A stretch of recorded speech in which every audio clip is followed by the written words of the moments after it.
दोपहर की number 1 debate ब्रह्मास्त्र में आपका स्वागत है। देश में सियासत और जाति एक दूसरे के हमेशा से पर्याय रहे हैं। पार्टी कोई भी हो, प्रदेश कोई भी हो, राजनीतिक गोटियां जाति के हिसाब से ही सेट की जाती हैं।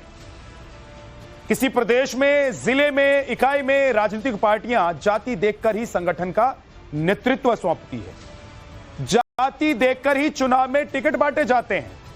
जाति देखकर ही मंत्रिमंडल में जगह मिलती है। यह देश की सियासत और जातिवाद का सच है। लेकिन उत्तर प्रदेश में योगी आदित्यनाथ ने ऐतिहासिक कदम उठा दिया है। इलाहाबाद हाईकोर्ट के फैसले के बाद योगी ने ऐलान कर दिया है कि जाति आधारित रैलियों, सम्मेलनों, सरकारी दस्तावेजों में जाति के जिक्र पर रोक होगी। यह फैसला इलाहाबाद हाईकोर्ट के निर्देश पर आया है। लेकिन राजनीतिक गलियारों में हलचल मच गई। विपक्ष इसे पीडीए यानी कि पिछड़ा दलित अल्पसंख्यक की राजनीति पर हमला बता रहा है, जबकि बीजेपी इसे राष्ट्रीय एकता का कदम कह रही है। समाजवादी पार्टी के अध्यक्ष सवाल पूछ रहे हैं कि 5000 सालों से मन में बसे जातिगत भेदभाव को दूर करने के लिए क्या किया जाए। तो वहीं नगीना सांसद चंद्रशेखर आजाद ने जाति को लेकर योगी सरकार के फैसले पर सवाल उठाते हुए कहा कि सरकार या अदालतें अगर सच में जातिवाद मिटाना चाहती हैं तो पहले सरनेम पर रोक लगा। विपक्ष के आरोप और सत्ता पक्ष के जवाब को लेकर आज इसी मुद्दे पर डिबेट होगी। लेकिन उससे पहले आपको एक रिपोर्ट दिखा।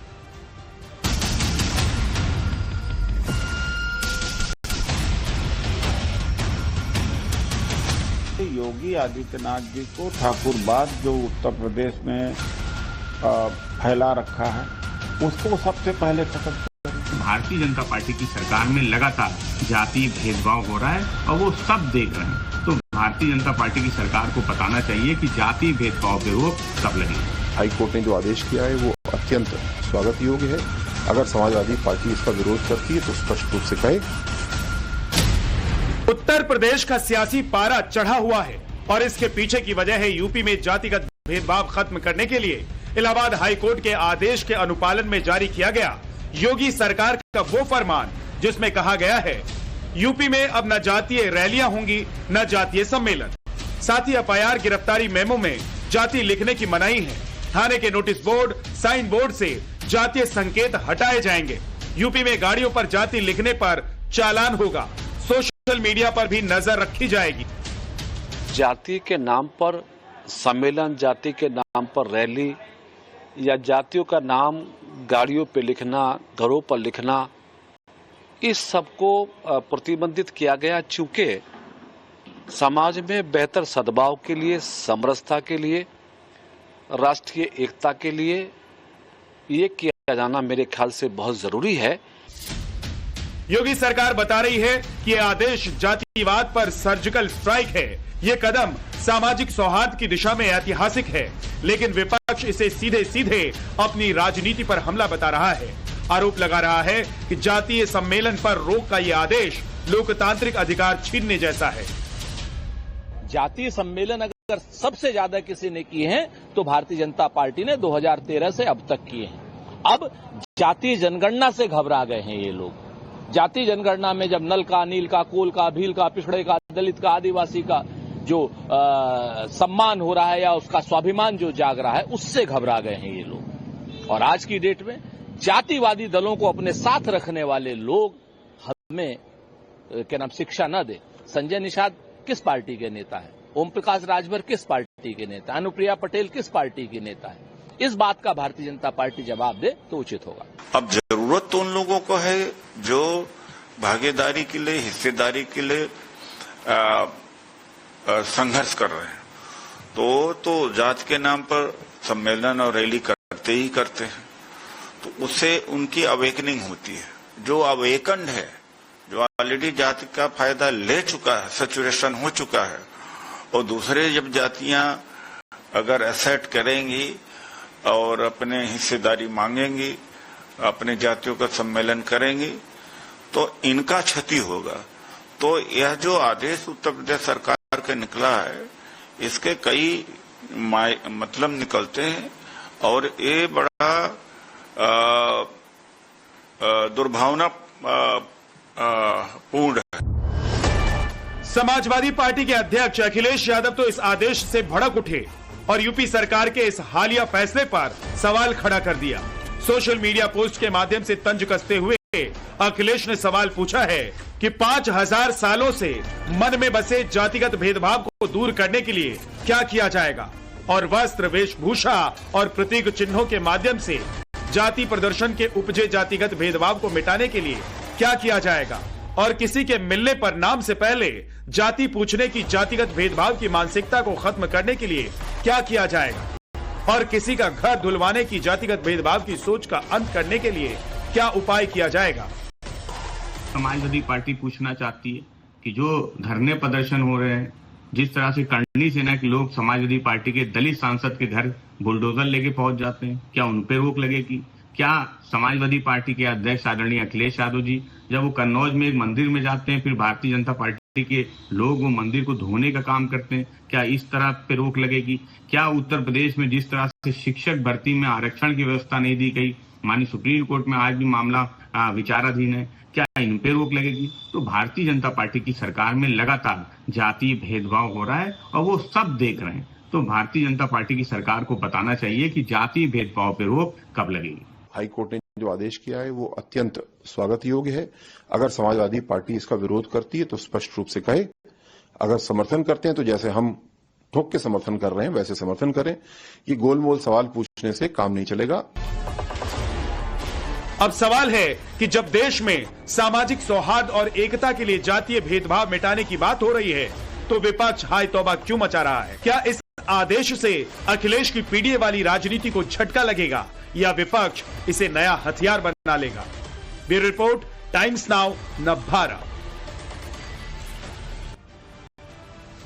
राजनीति और जाति एक ही सिक्के के दो पहलू हमेशा से रहे हैं। जाति के बिना राजनीति नहीं और राजनीति के बिना जाति नहीं। लेकिन इलाहाबाद हाईकोर्ट के फैसले के बाद योगी सरकार ने जो कदम उठाया है उससे क्या हिंदू जो जातियों में बटे हुए हैं वो सिमटकर एक छतरी के नीचे आ जाएंगे, एक छत के नीचे आ जाएंगे? और इसी बात से विपक्षी पार्टियां घबरा रही हैं और वो पार्टियां घबरा रही हैं जो जाति आधारित पार्टियां ही हैं, जो जाति के आधार पर ही राजनीति करती रही हैं, जिनका वजूद ही जाति के आधार पर खड़ा हुआ है। और इसीलिए फैसला उत्तर प्रदेश में आया है, लेकिन इंडी गठबंधन के सभी राजनीतिक दलों को इससे दर्द हो रहा है। अवधेश पांडे प्रवक्ता बीजेपी के हमारे साथ हैं, अवधेश कुमार वरिष्ठ पत्रकार हमारे साथ हैं, रोहित सिंह संयोजक युवा चेतना के हमारे साथ हैं, जगदीश शर्मा कांग्रेस के नेता, अखिलेश कटियार प्रवक्ता समाजवादी पार्टी से, प्रेम कुमार जी वरिष्ठ पत्रकार हमारे साथ हैं। आप सभी का बहुत बहुत स्वागत है। अखिलेश यादव जी, MY समीकरण, PDA समीकरण, आपकी तो पार्टी का जन्म ही और वजूद ही जाति और धर्म के आधार पर है, इसीलिए आप लोग सबसे ज्यादा परेशान है उत्तर प्रदेश में। झा साहब, आज जो बात शुरू हुई है और जिस मुद्दे पे बात आके खड़ी हो गई है, मुझे ऐसा लगता है कि भारतीय जनता पार्टी बहुत डरी हुई है, सदमे में है, क्योंकि जिस तरीके से उत्तर प्रदेश में 33 सीटों पे भारतीय जनता पार्टी सिमटी हुई है, अब उसे ये समझ नहीं आ रहा है कि हम करें क्या। आप हिंदू धार्मिक राजनीति को आपने अपना हथियार बनाया हुआ है और जातीय विमर्श को आप रोकना चाहते हैं। आप कहते हैं कि हम हिंदुत्व की राजनीति करेंगे और हिंदू जो वर्ण है, ये हिंदू जो धर्म है, इसमें 4 वर्ण, ब्राह्मण, क्षत्रिय, वैश्य, शूद्र, आप कैसे इसको अलग करेंगे? और मुझे जो अलग कौन कर रहा है साहब? अवधेश सुन लीजिए अखिलेश जी, मुझे अलग कोई नहीं कर रहा है। वो तो कह रहे हैं कि भाई मुझे पूरी बात कहने दे, फिर आपके सवाल पे भी मैं आऊंगा। ओके, मेरी बात सुन ले। मुझे ये लगता है कि भारतीय जनता पार्टी ये जाति को हटा के जो उनका मामला था, जाति की जनगणना कराएंगे, इस मामले को टालना चाहती है और इस माध्यम से कि जाति हटा दे तो ये आरक्षण भी खत्म करना चाहती है। जो उनका आरक्षण के प्रति नजरिया था आज से 70 साल से, वो नजरिया भी जमीन पे उतारेंगे, क्योंकि जाति हटा देंगे। दूसरी बात, अब ये डेटा भी नहीं मिल सकेगा झा साहब कि कौन सी जाति उत्पीड़न कर रही है और किस समाज पर उत्पीड़न हो रहा है, आप ये भी नहीं बताना चाहते, क्योंकि इस देश में दलित पिछड़ों के साथ जो शोषण करने की मानसिकता से, जो उनको उनके हक अधिकार लूट लेने की मानसिकता से जो संगठन सत्ता में रहे हैं, उन संगठनों का अभी जो डर के वातावरण में जो ये फैसला लिया है, उसका एकमात्र कारण है कि अखिलेश यादव जी के नेतृत्व में जो पिछड़ी और दलित जातियां आज इकट्ठे हो गई हैं, उसके डर की वजह से योगी साहब का ये फैसला समझ में आ रहा है। ठीक है, मैं पूछ रहा हूं अखिलेश जी, अगर आपको लग रहा है कि जातीय भेदभाव है, आप लोग हमेशा हमलावर रहे हैं कि बीजेपी जातीय भेदभाव करती रही है, इनके सरकार में जातीय भेदभाव होता रहा है, तो अगर बीजेपी की सरकार कोर्ट के फैसले के बाद ये कह रही है कि कोई जाति नहीं, सब एक ही छाते के नीचे होंगे, एक ही छतरी के नीचे होंगे, एक ही छत के नीचे होंगे, किसी की जात ना बताई जाएगी ना पूछी जाएगी, तो इसमें आप लोगों को तो खुश होना चाहिए भाई। मुस्लिम समुदाय के लोग अपनी जाति नहीं बताते हैं, मुस्लिम समुदाय के लोग जातियों में नहीं बटे हुए जाति होने के बावजूद, तो अगर हिंदू या सनातनी भी जाति होने के बावजूद एक ही जगह रहेंगे, एक ही साथ रहेंगे, भेदभाव खत्म हो जाएगा, तो यही तो होना चाहिए। अखिलेश जी,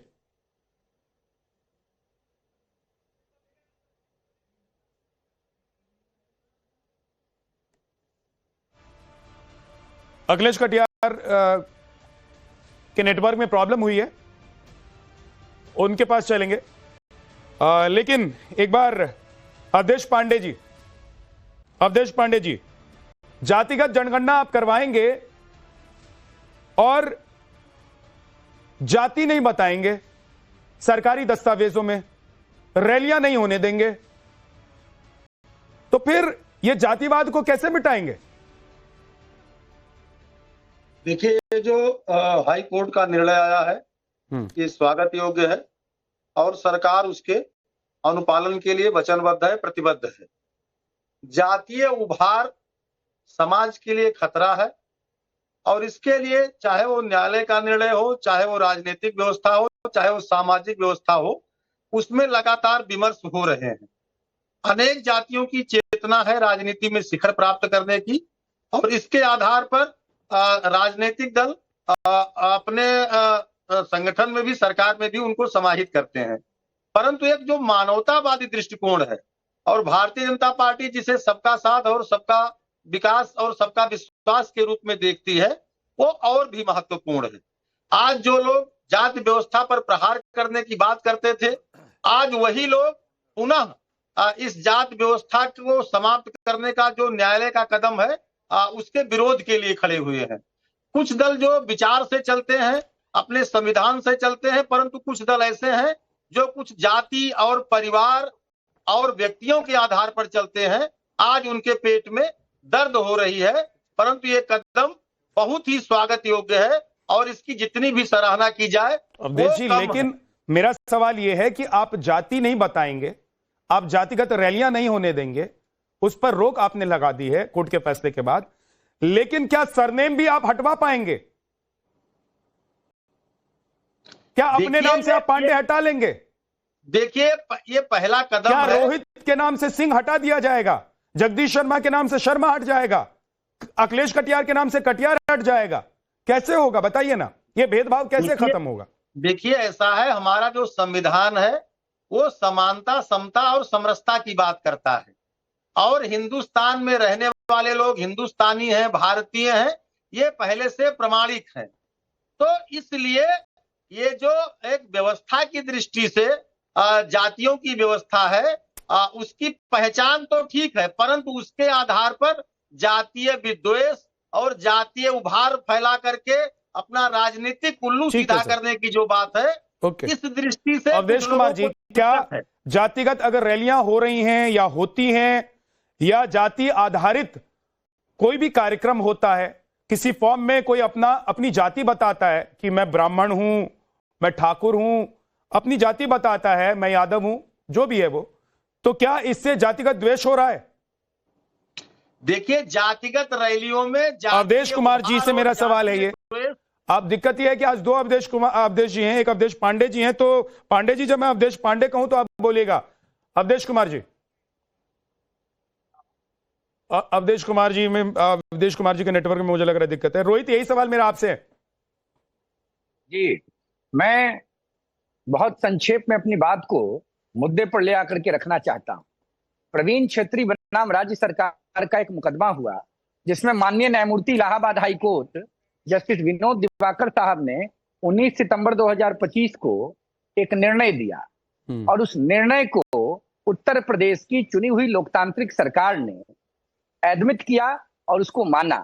तो क्या बाबा साहब डॉक्टर भीमराव अंबेडकर जी के संविधान ने जो अधिकार, जो न्यायपालिका, कार्यपालिका और विधायिका के बीच में समन्वय स्थापना करने का निर्देश संविधान के माध्यम से दिया है, अगर उत्तर प्रदेश की सरकार उसको इम्प्लीमेंट कर रही है तो क्या वह आपत्तिजनक है? एक महत्वपूर्ण बात। दूसरी महत्वपूर्ण बात, आज समाजवादी पार्टी हो, कांग्रेस पार्टी हो या ऑपोजिशन में बैठी जितनी राजनीतिक दलें हैं, ये छाती पीट रही हैं। इनसे देश और उत्तर प्रदेश की जनता पूछ रही है। दलित आइडियोलॉजी की संरक्षिका बहन मायावती जी के साथ 2 जून 1995 को उत्तर प्रदेश की राजधानी लखनऊ में गेस्ट हाउस में क्या हुआ था?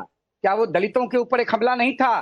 क्या दलितों की मुखर आवाज बनकर उभर रही उत्तर प्रदेश और देश की सियासत में बहन मायावती के वध का षड्यंत्र नहीं था? क्या बात करेंगे विपक्ष में बैठे राजनीतिक दल, जिन लोगों ने वर्षों तक, सदियों तक दलितों का, पिछड़ों का, अति पिछड़ों का, समाज के अंतिम व्यक्ति का, शोषितों का, पीड़ितों का शोषण करने का काम किया है? आप हमारे गृह प्रदेश बिहार की बात कीजिए। लालू प्रसाद यादव मुख्यमंत्री बनते हैं, 95 और 96 के मध्य में जब चारा चोरी के आरोप में जेल जाते हैं, तो जाति के नाम पर किसको मुख्यमंत्री का कुर्सी देके जाते हैं? अपनी धर्मपत्नी आदरणीय राबड़ी जी को। जब 15 साल 10 साल का वनवास खत्म होता है तो बेटा को डिप्टी चीफ मिनिस्टर बनाते हैं। जब विपक्ष में फिर आते हैं तो बेटा को विधानसभा में विपक्ष का नेता और विधान परिषद में विपक्ष के नेता के पद पर अपनी धर्मपत्नी को बैठा देते हैं। ये सभी समाजवाद के नाम पर परिवारवाद के बिया को बरगद का पेड़ बना रहे हैं। क्या बात करेंगे ये लोग? इनके लिए जाति अपना संतान है, अपनी पत्नी है, अपना भाई है, अपना भतीजा है। इस बात को देश जान चुका है, कभी क्षमा नहीं करेगा। इस देश में समता के स्थापना का प्रयास अगर कोई नेता कर रहा है तो उस नेता का नाम प्रधानमंत्री नरेंद्र मोदी है। ठीक है रोहित। दूसरा कोई जगदीश शर्मा जी, आप लोगों को दिक्कत इसलिए भी है क्योंकि आप लोगों की पार्टी तो परिवार से चलती है। आप लोगों की पार्टी की बुनियादी है धर्म, आप लोगों की पार्टी की बुनियादी है जाति।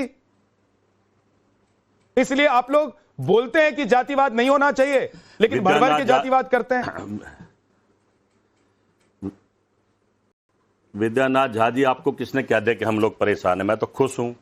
आपको याद होगा हमारा तो नारे था, जात पर ना पात पर मोहर लगेगी हाथ पर। ये तो मोदी जी ने मुसलमान को मैं एक मुसलमान समझता था, सैकड़ों जातियां गिनवा दी, उनमें भी फूट डालने की कोशिश करी, जैसे हिंदुओं में जातियों पर लड़ाई चल रही है। तो अरे आज भाई चुप है, इसको रोको जरा, बीमार आदमी को। समाजवादी पार्टी के साथ नहीं है। मैं बीच में बोला, अभी मत बोले। जगदीश जी, आज आप अखिलेश यादव और अखिलेश कटियार जी के साथ नहीं है, समाजवादी पार्टी के साथ नहीं है। इस मुद्दे पर आपका स्टैंड, कांग्रेस पार्टी का स्टैंड अलग है। मैं भारत के साथ हूं। कोई तो इस देश को बचाने की बात करेगा, मैं भारत के साथ हूं। जात पर ना पात पर मोहर लगेगी हाथ पर। मुद्दों की बात करेंगे, ये जात बिरादरी कर करके हमने भारत के टुकड़े टुकड़े कर दिया। अरे भाई ये क्यों बोल रहा है बीच में? अरे दुखी आत्मा क्यों दुखी होगी ये? अरे दुखी आत्मा को चुप करो भाई। ये मोदी का खास आदमी, उसको चुप करो। यार भाई ये कौन है यार? रोहित एक एक करके, डिबेट चढ़ जाऊंगा मैं। एक एक करके रोहित बोलिए। जगदीश, रोहित को चुप करो, उसको दर्द हो रहा है। बोलिए। अरे मैंने भारत की बात कर दी, परेशान होगा बेचारा। मैंने भारत की बात कर दी, परेशान होगा बेचारा। दुखी होना भी चाहिए। यही लोग जो देश को तोड़ते हैं, जात बिरादरी में बांटते हैं, यही लोग रोहित सिंह एक एक करके, आराम से एक एक करके, इनसे ही भारत को बचाना है। रोहित सिंह, यही लोग हैं। रोहित सिंह नॉन स्टॉप मत बोलिए, रुक जाइए। रोहित की आवाज को डाउन कर दीजिए। रोहित को डाउन कर दीजिए। धर्म से उठकर भारत है, किसी भी धर्म से उठकर भारत है, इस बात की अच्छी शुरुआत है। मैं तो कह रहा हूं भारत की बात करो भाई। भारत में भिन्न भिन्न जाति के लोग हैं। हम सब अगर भारतीय हो जाएंगे, हम हिंदुस्तानी हो जाएंगे, तो ट्रंप से हम क्यों डरेंगे? हम आपस में लड़के मर लिए तो ट्रंप तो हमारे पर राज करेगा ना। जिस दिन हमें समझ जाएंगे हम एक हैं, हम हिंदुस्तानी, हम भारतीय हैं और भारत के लिए लड़ेंगे और मरेंगे, तो मैं समझता हूं अच्छी बात। हमने तो नारा था हमारा, तो जात पर न पात पर मोहर लगेगी हाथ पर, मैं तो समर्थन करता हूं ऐसी बात का। लेकिन अब तो वक्त बदल गया है ना, जात पर न पात पर लोग मोहर लगा देते हैं, कमल छाप पर, तो वक्त बदल गया है। तो इसलिए कहीं आप लोगों को तो नहीं लग रहा है कि भाई हाथ तो बहुत पीछे चला गया है, राहुल गांधी कनेक्ट नहीं कर पा रहे हैं, आपके युवा नेता आम लोगों से कनेक्ट नहीं कर पा रहे हैं, आप लोगों की जमीन खिसकती जा रही है। अखिलेश यादव अरे भाई और अखिलेश कटियार के साथ आप तभी खड़े होते हैं जब आपको लगता है कि उत्तर प्रदेश में आपको सियासी फायदा होगा। आज आपको लग रहा है कि नहीं, अखिलेश यादव को या अखिलेश कटियार को अगर इससे नुकसान हो रहा है तो वहां मुझे फायदा हो सकता है, तो आप अगेंस्ट में खड़े हो रहे हैं। या राहुल गांधी की नहीं है बात, अखिलेश यादव की या राहुल गांधी की नहीं है बात, यह है कि भारत को मजबूत कैसे बना जाए, और मैं समझता हूं मजबूत बनाने उदित राज फिर क्यों, उदित राज क्यों चिल्ला रहे हैं, मजबूत बनाने की उदित राज क्यों चिल्ला रहे हैं? ये तो वही जवाब देंगे, उनको जात से खतरा, उनको खतरा होगा जात से, भाई वो चिल्ला रहे होंगे। मैं तो भारत की बात कर रहा हूं। ठीक है प्रेम कुमार जी, को करनी चाहिए भारत प्रेम कुमार जी, ये एक बढ़िया ऐतिहासिक कदम है योगी आदित्यनाथ का उत्तर प्रदेश में, और क्या इसको पूरे देश में भी लागू करना चाहिए जो कोर्ट का फैसला है?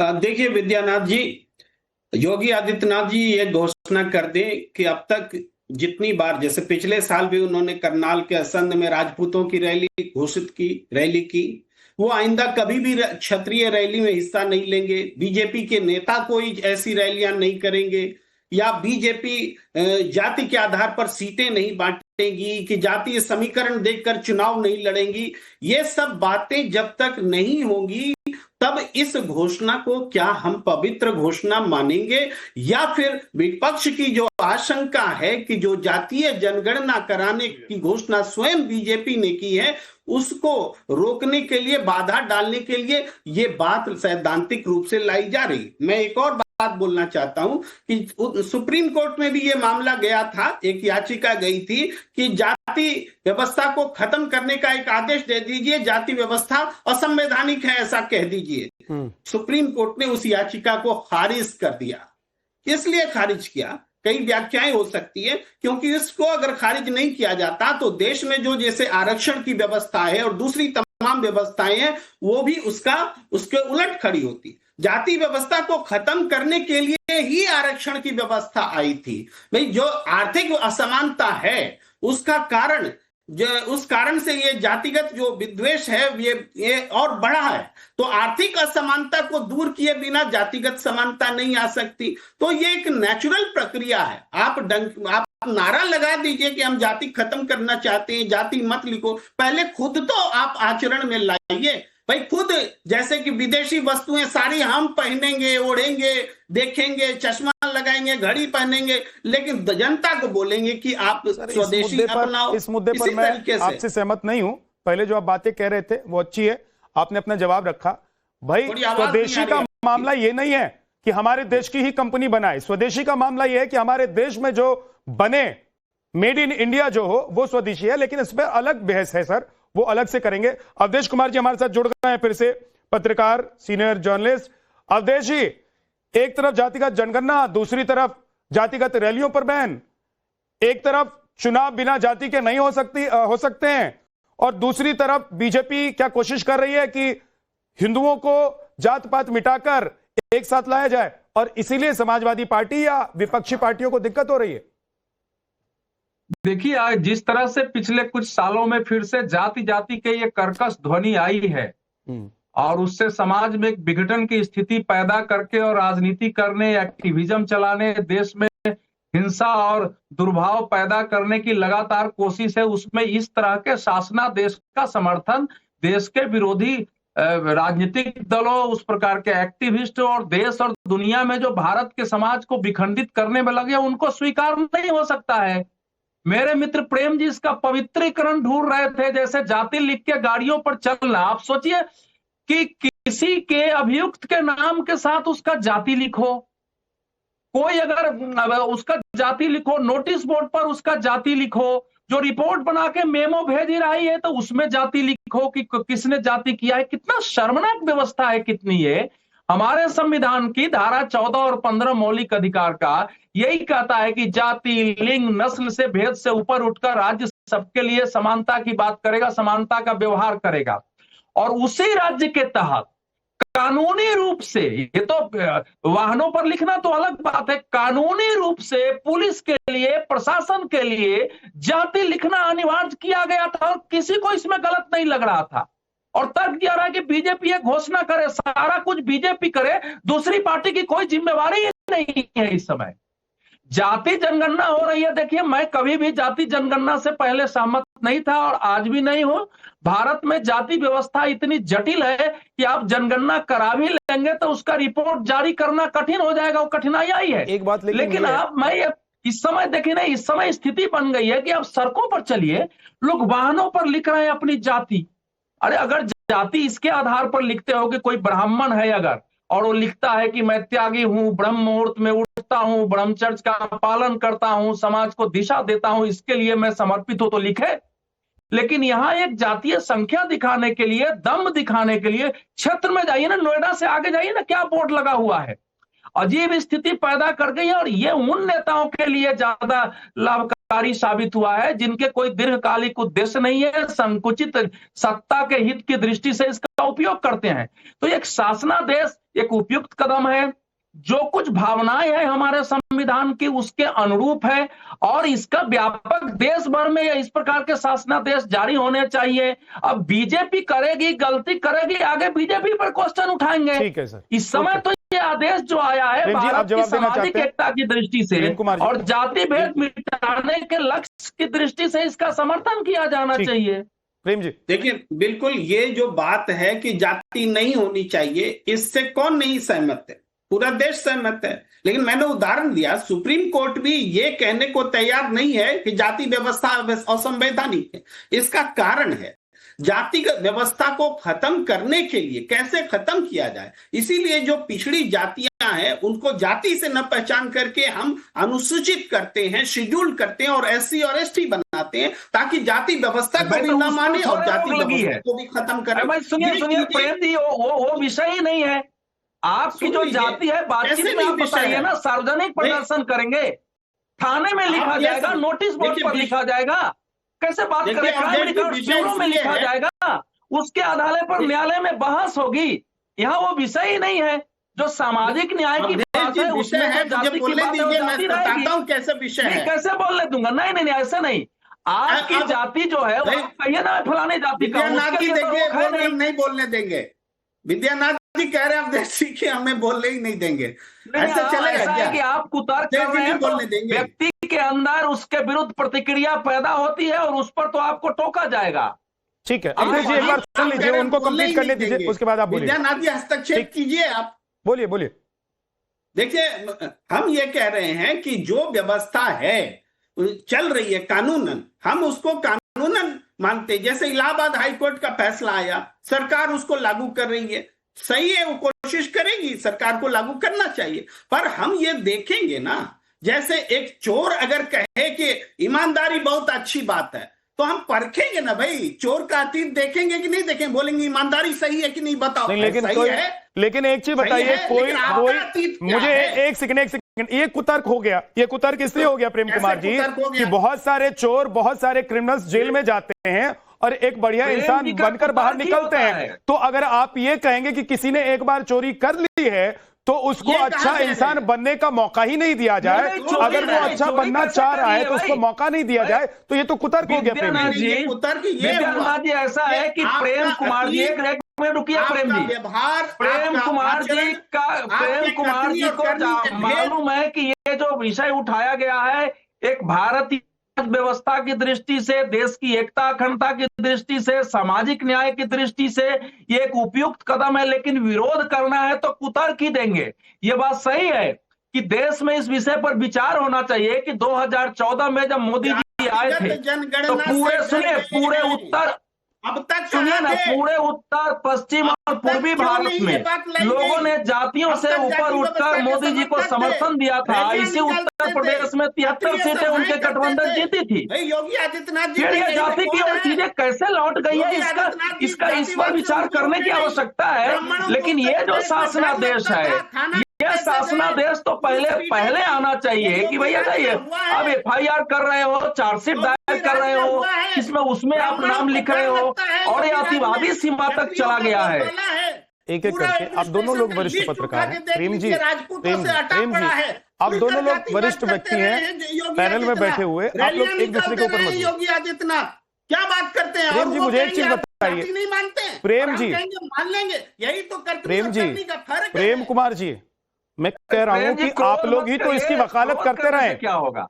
प्रेम जी, मैं कह रहा हूं आप ही लोग तो वकालत करते रहे कि जात पात खत्म होना चाहिए, ये राजनीति से जात पात को दूर करना चाहिए। अगर योगी आदित्यनाथ उत्तर प्रदेश में एक बड़ा फैसला, ऐतिहासिक फैसला लेते हैं, तो आप लोगों को सिर्फ इसलिए विरोध करना पड़ेगा क्योंकि आप लोगों को समाजवादी पार्टी, आरजेडी जैसी राजनीतिक पार्टियों का सपोर्ट करना है या उनको डिफेंड करना है।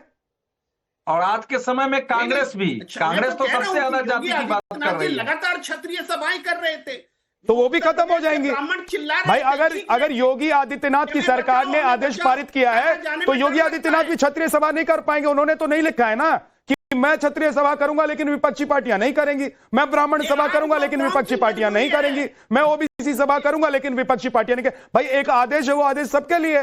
प्रेम कुमार जी, यही मैं कह रहा हूं कि ये आदेश पूरे देश में लागू हो जाए ना, पूरे देश में लागू हो जाए। ये जातीय जनगणना कराने से बचने के लिए आप उत्तर प्रदेश को एक मॉडल इसके लिए तो आप लोगों को प्रधानमंत्री नरेंद्र मोदी को एक पत्र लिखना चाहिए कि योगी आदित्यनाथ जी ने उत्तर प्रदेश में कोर्ट के आदेश के बाद एक ऐतिहासिक कदम उठाया है और क्या देश भर में बीजेपी की सरकार जहां जहां है वहां आप उठाएंगे। इसके अलावा आप लोगों को एक चिट्ठी राहुल गांधी या मल्लिकार्जुन खड़गे को भी लिखना चाहिए कि आप लोग भी क्या जिन प्रदेशों में आपकी सरकार है वहां इस तरह का एक आदेश लाएंगे।